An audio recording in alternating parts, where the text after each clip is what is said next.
Hello! Today I'll be showing you how to create a stylized material in Adobe Substance Designer. This one is from Netflix's Arcane series. Let's go and see the whole graph first. This will be a short overview. I've actually put pins, and if you download the SVS graph you can go through it. If you press F2 it will just move you to the next pin. I've tried to order them in the correct order that I created it, so I hope this helps. And yeah, step 10 is the papers graph, which is over here.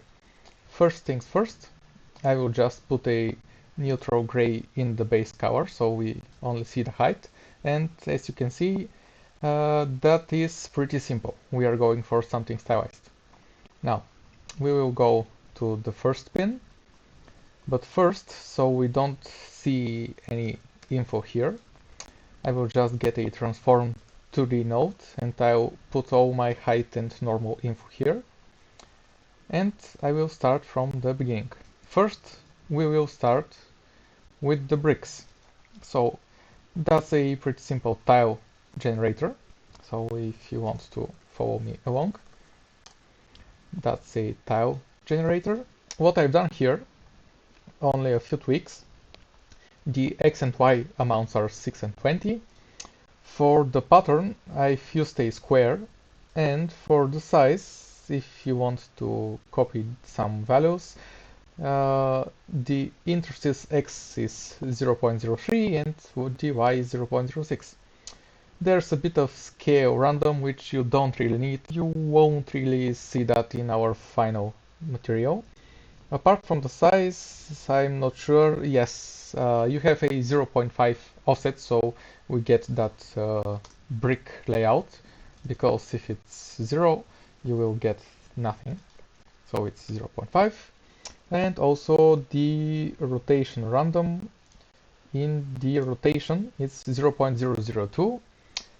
That's entirely up to you. And this is what we get here. And first things first, we want some pretty quick info, so we get a flat fill random grayscale, and flat fill random gradient. This thing here will only be used for a cover mask later on, so just so you know. And here we have a flat fill mapper grayscale, which essentially maps a pattern to each shape. This will be used for some edge breakup. Here I have a polygon tool, and I am blending that with this quartz noise. I tend to use quartz tool a lot. That's probably my favorite noise here. So for pattern I've used 2, and for size I've scaled it up a bit to 2.19 fit-shaped bounding box, and I'm sure I hit in the rotation. I've added some and maximized the randomness. Usually that could be a problem, but with this material it's perfectly fine. So then I use a histogram scan with position set to 0.9, and as you can see I'm only getting a bit of the edge damages. And that we blend with our initial tiles with a min darken of a value of 0.48. This could be 0.5 if you want to round it up. And what this will give us is some damages. Then I'm just using a swope blur grayscale for some additional variation. Important thing here is that it is set to min and the intensity is at 0.02. I'm using a simple crystal noise. I think this is even the default value of the crystal one. Yep, that's the default values. So, and with that we get a little bit more of edge variation. Let's see here. So it's like chipping. Then I simply get that random grayscale colors and blend them on top with a multiplied 0.26.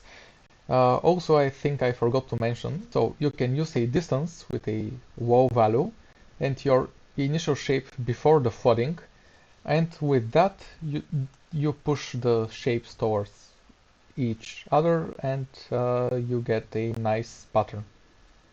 And then another slope blur grayscale. This time I'm sloping with the blurred version of the pattern, and this just pushes the shapes even closer together and gives us a bit of a roundness to our shape. And that's what we have now. Then I'm blending some additional noise on top. Here I'm using a dirt 4 scaled to 3 and a directional warp with our random grayscale values, intensity set to 150. And that is blended with subtract blending mode set to 0.04. I'm just getting my height info in the correct range. You can either use this contrast luminosity node or you can use a histogram range. Let's go and create our plaster. We have a plaster, we have two layers of plaster actually, and as you can see here we have the top and the bottom. Let's just look in the 2D view for now. First off, let's start with the base height. Here I have a shape. Then I placed it somewhere where I actually liked it. Then I used a directional blur with a value of 70 and degrees to 125 or whatever value you prefer here. And then I have a multi-directional warp using this warped clouds pattern. So here I have a clouds 2. I use a directional blur with a value of 30 and again 125 degrees. I use a multi-directional warp grayscale with a value of 44. The important thing here is that I've set it to chain. And I'm using a crystal 1 with a scale of 7. The disorder doesn't really matter, you can set it to any value. And with that warped noise, I am warping my base height. And we get this thing, which won't really make much sense in the 3D view right now, but let's try and see. This is what we have, and it's really not visible much. But let's see what else I'm doing here. So, the main thing happens over here, which is again pretty much the same noise, as you can see. I'm just punching out some holes which will become random holes in our plaster. And how did I create those random holes? Let's go back a bit. I have a shape. You can see what parameters I've set here. I moved it a bit. And also I have another shape here. I've moved it a bit as well. Then I blend them together. And I use a multi-directional warp with that same noise we had here. And this time this is set to average and not chain. Then I just blend some other noise. This is a crystal 1 with a directional blur. I blend it on top with a multiply. And then I again blend our initial concrete with this to a multiply, and the power is 1. Then I use an auto levels because this won't be of much use later on. Then a histogram scan. Then I blend it with a gradient linear tool set to multiply again. And a non-uniform blur, and you can see what that's doing here, and the intensity is set to 1 because if you set it to the default of 10 that's just too strong. What else am I doing? This is another damage. As you can see, I've just taken my previous shape, transformed it a little bit, multi-directional warp again, then blend with the gradient linear. Then I use a non-uniform blur and a slope blur grayscale set to blur to get some more variation. And another swope with the Clouds 2. As I said, I tend to use Clouds 2 a lot. I'm blending this again with the Clouds 2, but I'm just removing some of it. Another swope, and this is really strong, like 0.77 set to max. If you just leave it to blur or to min, the results will be a bit different, so just set it to max. Then I'm blending it before the swope with a max whiten. And this is the final shape that I will use to punch out the hole. So when we started and created our base height, we use that blend and just punch out the hole. And then I use a really weak max whiten, it's set to 0.11, just to get my shape up a little bit. I'll zoom a lot and you can see that it's doing something, but it's really visible in the final render. And of course, this is for this top damage. Now we have our initial pattern and those damages, but we still don't have our layers. And how to get our layers? We use a histogram scan with a contrast set to 1 and a really high value, and the top scan uses a bit lower value. Then we blend them together and we remove the top one from the bottom one, which, as you can see now, will give us the middle concrete layer. And for this to be a little bit more visible, let's see what we have here and extend that a bit.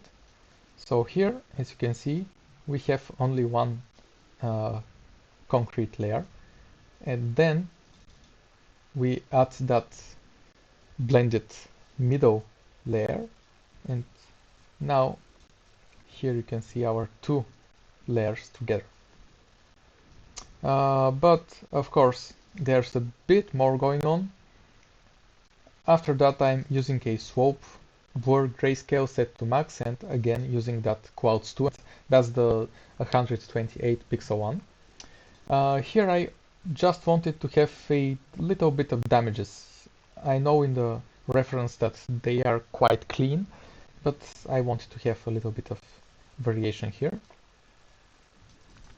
Then I swope them again, and you can see what this does. Just a little bit of noise. And let's see. Because if we don't use that, you can see this thing here, it's super clean. This is a stylized material, so that may work, but I just wanted to give it a bit of detail. And finally, here I have a grunge map 010. You can use any grunge here, I just wanted some noise. And I've set it to min darken with a value of 0.01. And the difference here, it's almost not visible right now, but we want our plaster to be really clean. Now we just blend it together with the bricks with a height blend node. You can use a normal blend node, but with the height you actually get a mask that actually shows where your material was blended. And here we have our blended plaster with the bricks below. I think the only thing here is that I set the contrast to 0.99. We get the final height we have with the plaster and bricks. We use a invert grayscale, then a histogram scan to get only those crevices. Then I blur it a little bit with a value of 0.8. Then I use a histogram scan to get the shapes, and as you can see, there's a bit of difference. They are a little bit thicker and a little bit more round. Then, because we don't want it to be so boring, we use a swope blur grayscale set to max. If you set it to blur, as you can see here, we are actually losing some of the mask that we had previously. I can zoom a little bit more and see this is no longer here. So we want to keep that, and that is why we are setting it to max. We just want this grout to be flowing on top of the bricks and not just get lost somewhere. Then I blur it a little bit, which seems a bit strong, but it's set at 0.73. Then another histogram scan. I'm just keeping a little bit of that blend we had.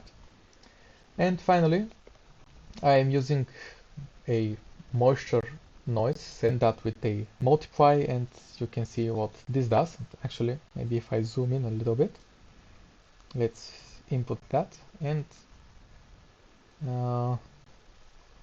this is with the noise and that is without the noise. So it's just a little bit of detail, and on auto levels at the end. So this will be our final grout, and we just blend it with our previous height. Again, I'm using the height blend node with a contrast set to 0.99, and the height offset I've actually set to 0.24. What you see here is our final height. Let's see if I can bump up the height a little bit, just to show you. Height scale maybe 4.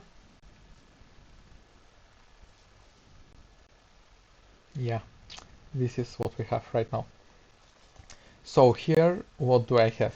I'm using again this grunge map 010 and a clouds 2. You can see the values here. And here I have a Perlin noise. I'll just make it like this so we can actually see the noise. This Perlin noise is coming from way over here. And I have a histogram scan here.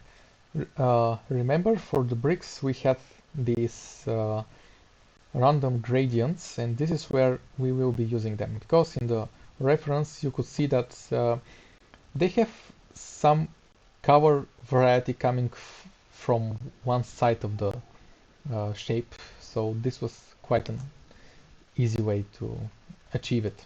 This I am simply swapping again with, so I am swapping that, and I also do an invert grayscale here, and I blend it with this noise, and this noise up top I blend with the initial shape we had, and they're just blended both with multiply.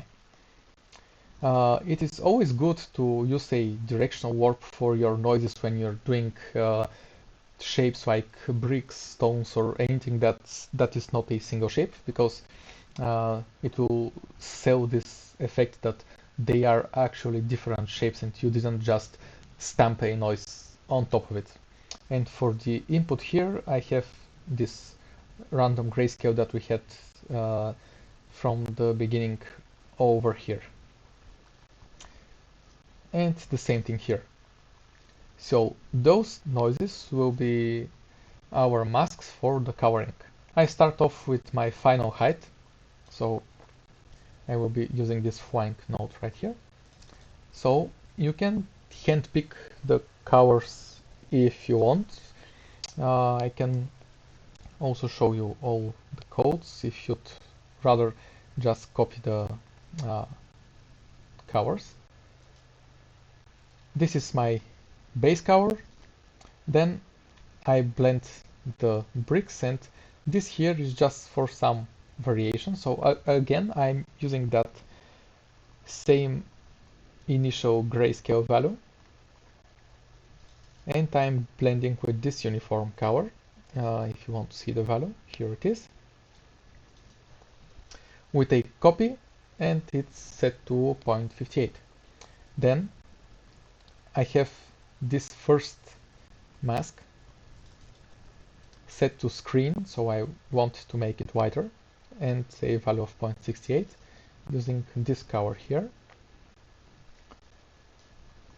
Then I use this other mask that we already created, but also I have a histogram scan because I didn't really want that wide variety of values. I just wanted to tighten it up a bit. You can click D to dock nodes and to clean up a little bit of space. And this is set to copy with a value of 1.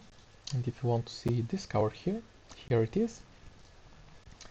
And finally, for the bricks, as I said, it's really simple. We do this kind of grungy soft leak thingy. It is set to screen with a power of 0.49. I'm using this white color here. And the mask actually comes from up top. And as you can see, we go up, all the way here. And we will get to that in a bit, so you can just leave it hanging for now.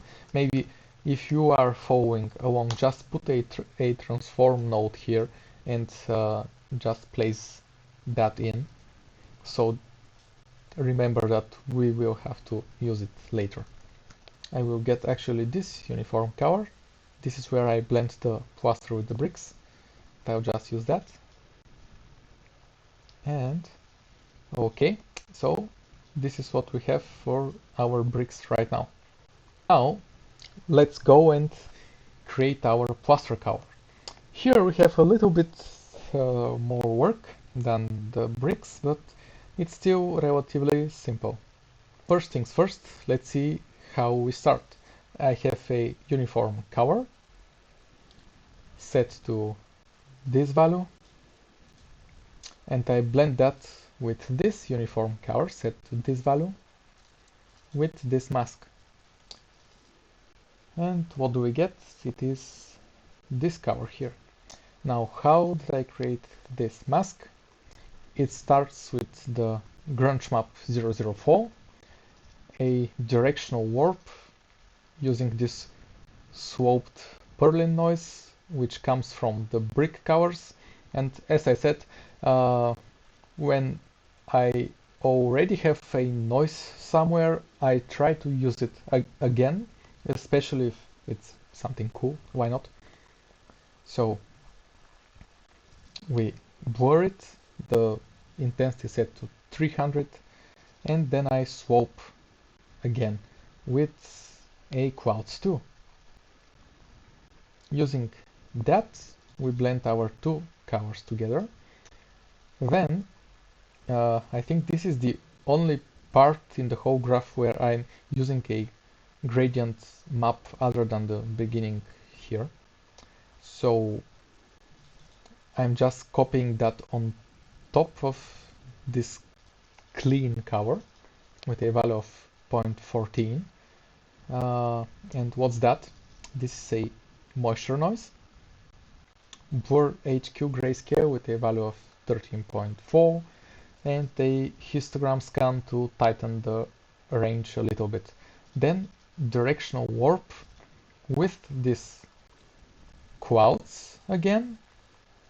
Here we are using this gradient map, and actually I have only 3 colors in it. If you want to use the exact same colors, you can just copy the values. And that's the copying with 0.14 value. Then I have this uniform color with this value. Blend it on top with a value of 0.31. 0.3 won't hurt as well, it's fine. Blend it with this mask from up here. So how was this mask created? Let's see. Using it starts off using this grunge map 007, a little bit of blur 2.5, a histogram scan to tighten the values a little bit with a contrast of 0.68 and a position of 0.5. Then I swope it again with a value of 0.6 and again using that Grout noise, a non-uniform blur, and as you can see, I wanted to blur it in some random places, not everywhere, so this is perfect with a value of 3. And I'm actually warping it with this thing up here, which was the previous moisture noise we had, so pretty easy. And this is the final mask that we use for blending that cover. After that, I am blending this cover twice. If you want to see it, here's the value. First, I am blending it with a min darken, and those are actually our leaks. Now, in a few references, it was a bit more green, but depending on the angle from this exact scene in the Arcane series, the colors did change a little bit, so I just picked whatever seemed nicer. And it's this a bit more orange yellow color. So this is set to min darken, and it uses this mask here. Now this is probably the most interesting part. Let's see how that's done. Creating the mask for the leaks is pretty simple, and this is how we do it. We take the shapes that we use to punch out the holes. We blend that with our metal poster. You can do that later on, and even you can skip this whole part like this. We use the RT shadows node, and if you are following along, you will get a pretty different thing when you plug it in by default. To get this, first we need to set it to gradient, and as you can see, we tweak the values a little bit. It doesn't really matter, but this pointer should be somewhere up above, so we actually get the leaks. You can be a bit creative about this and choose whatever you like, but those are the values I've chosen. And finally, the height scale. Again, this may be different in your case, so just play with it a little bit and see what happens. So then I use a histogram select with a range of 1 and position and contrast set to 0. You can use invert grayscale as well, which will give you exactly the same thing. And then I blend that with this noise up here.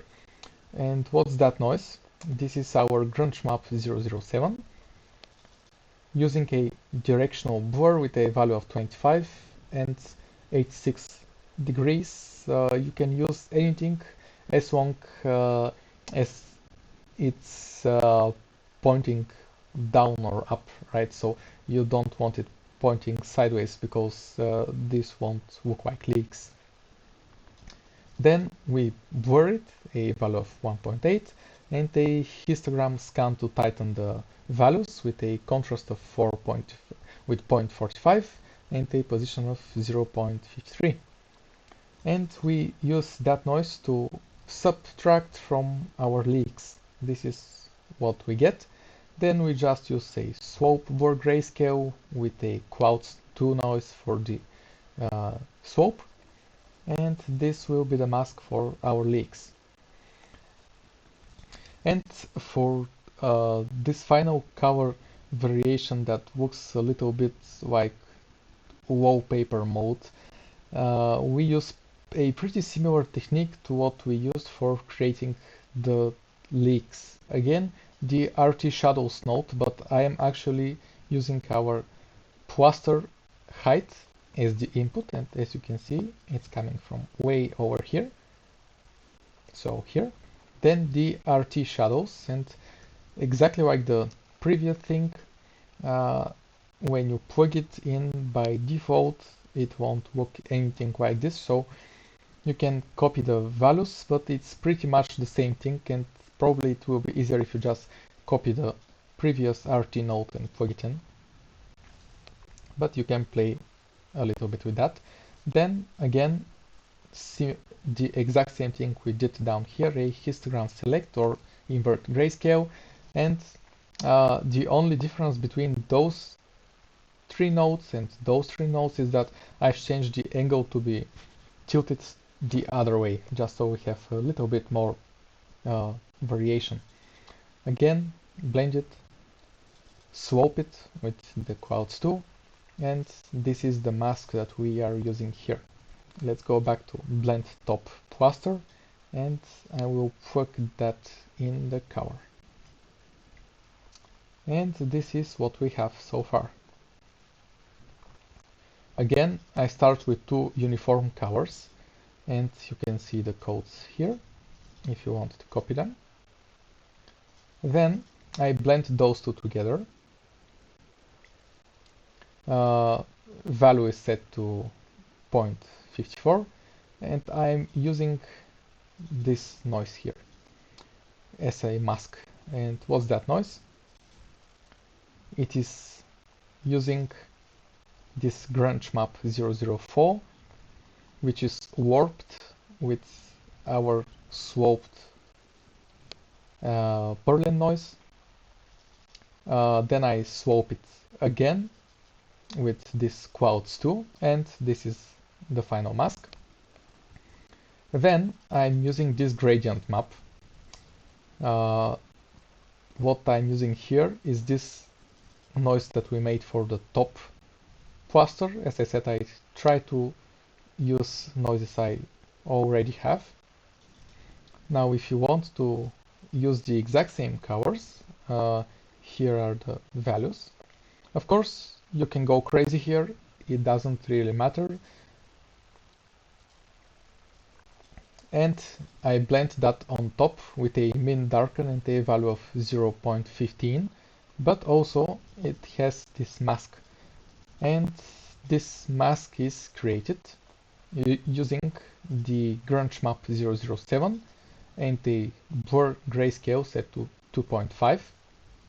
We already have that. The only thing I'm doing now is a histogram scan to tighten it up a bit, a contrast of 0.82 and position of 0.55. Again, dock it. And here finally, I'm blending one more color on top.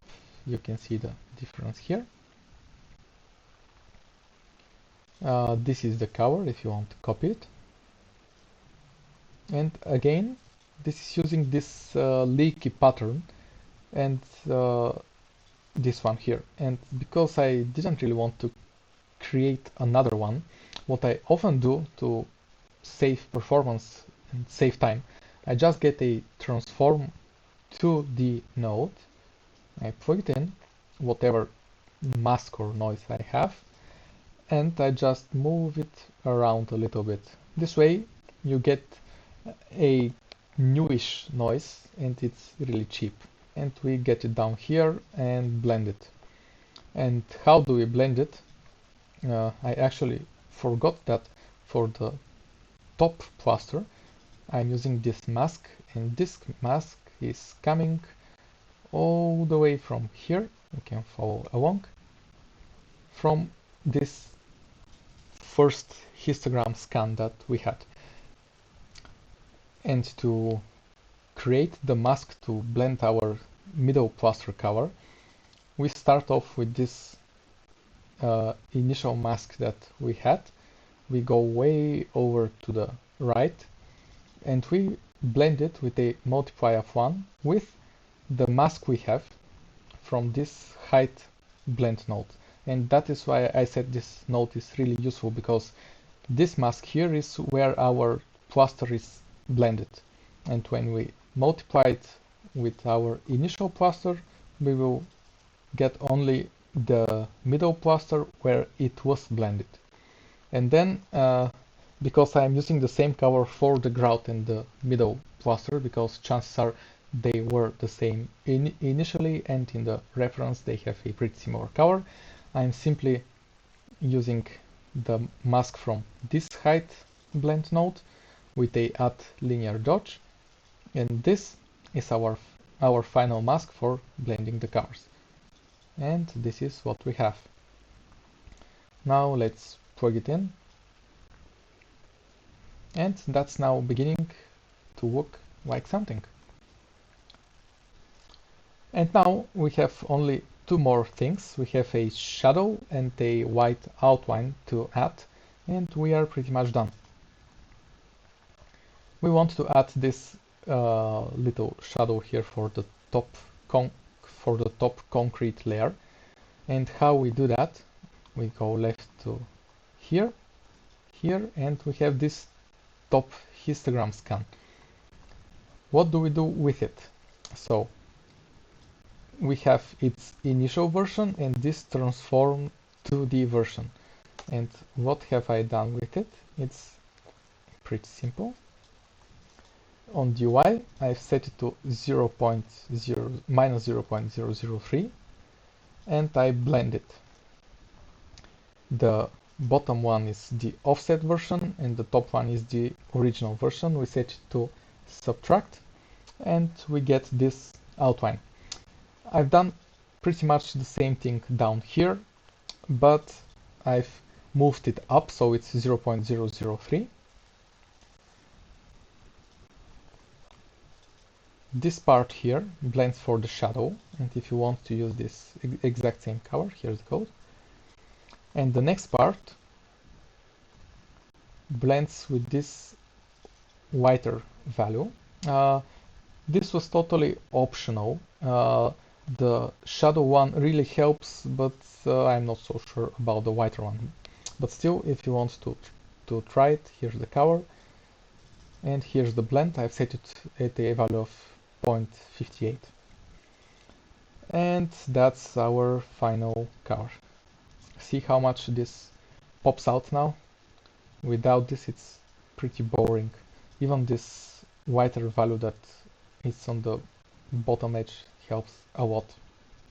To achieve this final look, we go over to the papers graph. Now let's see how we can create the papers and the metal poster. As the metal poster is the only thing that has a height map here, I'll start with it and then move on to the papers, which are this top right part here, and everything else is pretty much the metal poster. We start with a base shape. It's a square. I've changed the scale a little bit to 0.87, size 0.69 on the X, on the Y it's 1. And to get the shape, I use an edge detect with some roundness. Then I blend those two together, and as you can see, we get those rounded edges. Then I bevel it because it needs a little bit of height. The distance of the bevel is set to 0.02. And then I punch out those two holes, which supposedly should have something keeping it against the wall. And what are those? This is a shape, a disk scaled to 0.03. Then I moved it up to match my shape. Then I used a transform 2D node, and to keep it easy, you can just create the node and hit the vert mirror, which will just send it bottom. We blend those together with a add linear dodge, and we subtract those holes from our beveled shape. I set it to 0.74 because I didn't want that value to be black. Then I only add one more thing to that height, but we will go to it a bit later, which is this rusted damage. Let's go to creating the shapes. So this is mostly color. We will first create this border. The border is pretty simple, as most of it is here. First off, I've scaled that shape a little bit, and if you want an easy way to see how what this will look like, get a blend, your shape in the bottom and your transformed shape in the top, and subtract those. you can see exactly where your shape stands in comparison to the original one. Then up here we have a shape, again a disk. Scale is set to 0.14. I move it up a little bit. I create this transform 2D node, which is basically this node here plugged in with a hori mirror.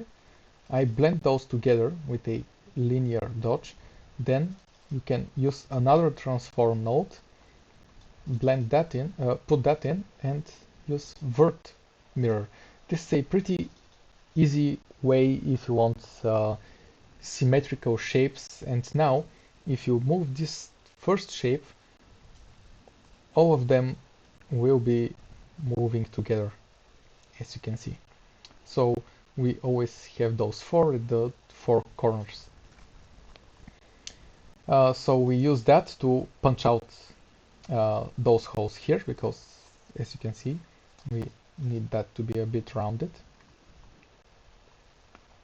Then what do we have? We use an edge detect on that to get the actual border, and I use a multi-directional warp grayscale with this Berlin noise. I think the only thing that's changed here is the scale, which is set to 14. The multi-directional warp is default set to average, directions 4 and intensity 10. I didn't really change anything here. So this will be our covered border, but we also need this circle at the bottom, and you can see it in the reference if you have it up. We need this circle here. So I start off with a shape disk 0.14 scale. I use an edge detect with an edge width of 2 and edge roundness 4 if you need those values. A multi-directional warp grayscale, again set to average using the same Berlin noise we had here. A swope blur grayscale, because in the reference you can see it's a bit smudgy. The swope blur uses again a Clouds 2 noise, intensity set to 0.73, and then I just get it into place with this transform node. Then we want this text up here, and the text in the reference wasn't really readable, so I really did get wild, and you can do anything here. What did I do? I used two text nodes, and I wrote, have you seen Jinx? So I have Jinx here. I'm using the Baskerville Old Face fonts with a font size of 0.07. Then I just move that down a little bit. I blend them together. Then I move them up together, so because this should come up here. I use a directional blur to make it not readable. Then I swope it. Blur intensity 0.47 using the Clouds as swope, and then auto levels at the end. As you can see, this thing here goes here in the mask to give us our text cover. Because there were some leaks and some damages, and I didn't really want to create a lot of different nodes. I just used this text. I send it to the middle. I used again the RT shadows, a histogram select, and again you can use the invert grayscale instead. And I blend that with a subtract from those noises here. Those noises are exactly the same that we used in the main graph. I'm just using another grunge. This here is grunge map 011, but the technique is the exact same thing.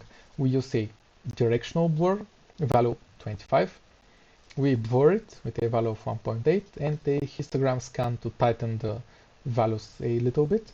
Position 0.68, contrast 0.48. And we blend that with the shadows mask, and again swope mode set to blur, intensity 0.23, and clouds 2, of course.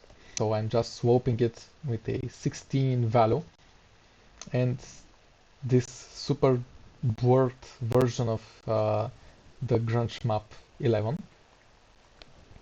And I'm using a directional blur up here with a value of 40. As you can see, this really doesn't look like text anymore. And I'm moving it up here and scaling it a little bit. You can see what values I've had here. It's also squished on this axis a little bit. And how do we actually use those? Those are pretty much all the noises we will have for the metal poster. Now let's see. This initial thing that we have from the text, which I said will be our grungy rust damages, goes down here. And we subtract that from our original height, and we get that. Then we add those leaks and again subtract that with a really low value of 0.16, and this is our final height. At the end I'm just moving it to the final place I want it to be on my wall. After that I use an output node. When you have a few different graphs and you want to link them together, you have to have inputs and outputs. And I just named that output metal poster height, and I'm using it in the main graph. This is all for the height. Now let's get back to our colors. First off, I start with this uniform color. You can see the code here, and I'm blending that here. If I don't have this, it will be a whole color, but I want it to have this alpha, and this comes from this bevel we have. Then I'm using this one uniform color for almost all of my blends. The value is this, if you need it. First, this is the border that we created early on. Then I add the circle. We use another blend, and this is for our text. You already saw how we created the text. The only thing that I'm doing here is a histogram select to tighten it up a little bit. Position is set to 0.82 and contrast to 0. Then I add this rusty leak thingy, which comes from over here. You already saw how we created that. Then I blend this super blurred noise that we had, and it's at a lower value of 0.76. And I blend this color variation up top, which is this thing that we created and moved and skewed. The blend value here is set to 0.31. And I think this is the final thing that we will have for this rust. I am blending it with a add sub with a value of 0.15. Also, I'm using an emboss filter. I use this as a mask, and I plugged it in to the cover using a gradient map. Then I add color to the holes that we made. This is the color, this is the value. What I use as mask, it is exactly the same thing that we used to punch out the holes from down here. So we were here. Then I add a little bit of leaks to that top hole. How did I create that? Now let's see. We again use the RT shadows with the input of those two holes, a histogram select or invert grayscale. I blend that with this noise from up top. We already used it for the other leaks. Again, swope with a clouds tool. And that is the mask for this leak. The color is this one from up here. And finally, for this piece, I add that shadow, that border shadow. You saw in the main graph how we created it with a transform node and some hacks. Now this here is I'd say the regular way. You create a normal map, and I've created a normal map from my beveled shape. Then we split by channels with the RGBA split. We get the red and the green channels with the levels. Let's see how that's done. And if you get the black slider to the left and the white slider to the right and the white slider to the left, you can mask out certain areas. So I add those two together with the add linear dodge and use that as my mask. Then this final transform is just getting into place, and because they are similar, I simply copy it with Ctrl D that one and I place it like that. This is the final thing for the metal poster, and now let's see how the papers are created, which are pretty simple. Creating the papers is the final thing, and let's start with the top right paper that we have. It is this one here. I start off with a shape. Its scale is set to 0.87, size on the X 0.69. I use a directional warp with this purling noise, which is set to scale 13. And to actually destroy that paper a little bit, I am blending it here with this mask. And what this is a crystal noise, crystal 1, scale to 4, disorder 21, some random seed, directional blur again, and a histogram scan, position 0.88, contrast 1. A multi-directional warp, which is using this initial crystal. It is set to 50 and the mode is set to max. By default it will be average, but we don't really want that. We want to set it to max. And we subtract that from our paper. And here you have a nice control of how much you actually want to destroy from that paper. And we get that into place. Pretty much the same thing like the bottom paper. Only difference here is that I get them into place first. I add them together. And I remove from them this noise, which is exactly the same like this one here. Only thing is, scale is changed to 6. I change the seed. Direction of the directional blur is changed. And again, histogram scan and multi-directional warp. We remove that from our papers, get them into place, blend that with our top paper, and here we use that as a mask using this initial color. Our papers won't have much colors, that is pretty much it. The only thing that we want to add to those papers is, let me show you, is that border here. And to get that border, we want our intact papers. We don't want those because I will show you in a second. First, we get a non-uniform blur and we input our papers. We histogram select. You can see what parameters I've used here. We then blend it against the torn papers with a multiply because we only want to get that where we actually have papers. And we swope blur it a little bit using this purling noise from way over here.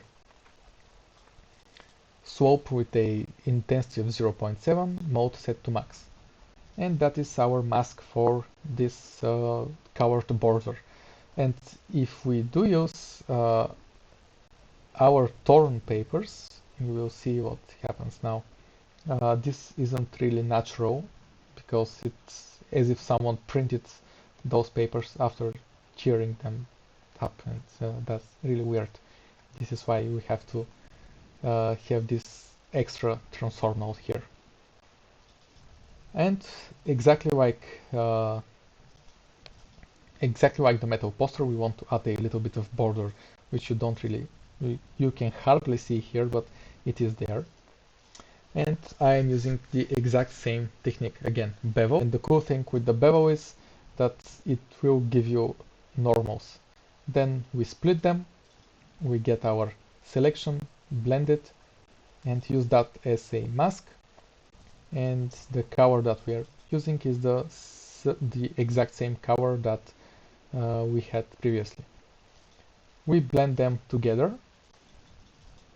and we create an output node for our posters.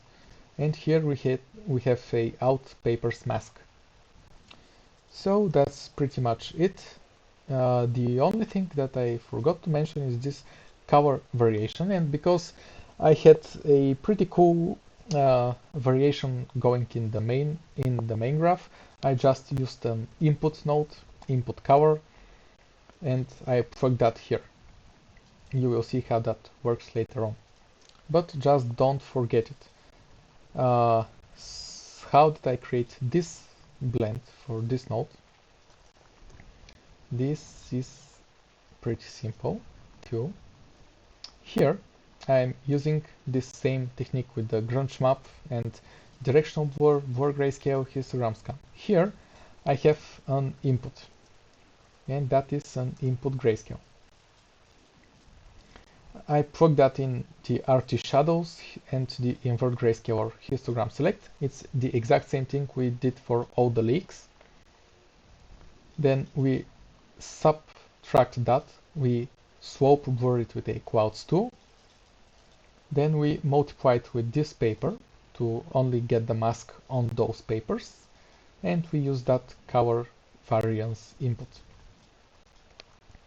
And that's pretty much it. Now we can go back to the initial wall and I'll show you this final part.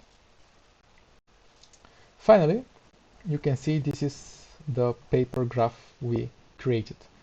For this to work, we just drag it in here and you can see what's happening. This is the plaster height, this one here, so I'll just grab it.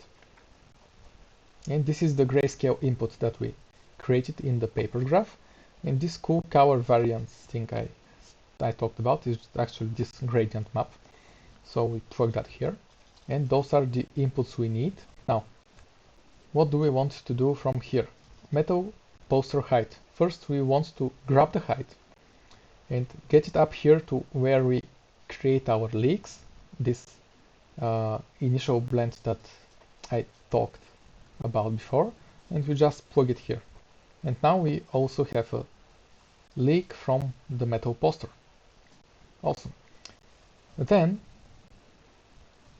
here, the color, we simply plug it right at the end of our graph. And if alpha blending is set to use source alpha, you're fine. If you set it to ignore alpha, you will get this, so be careful with that. Now we have our posters, and see if we don't use this in here, we will not get that leak under the metal poster. And finally, this paper's mask goes here in the normal blend. This is an extra step that I made. I get a normal color node,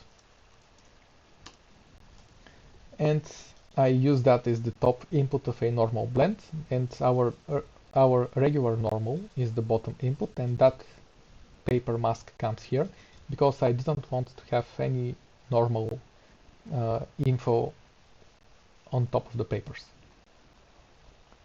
And the metal poster height output goes into this final height. I've set it to screen and opacity of 0.06. And this is what the final result looks like. You can download the whole graph completely free from my ArtStation store, and I've put a link below. Thanks for tuning in, and see you next time.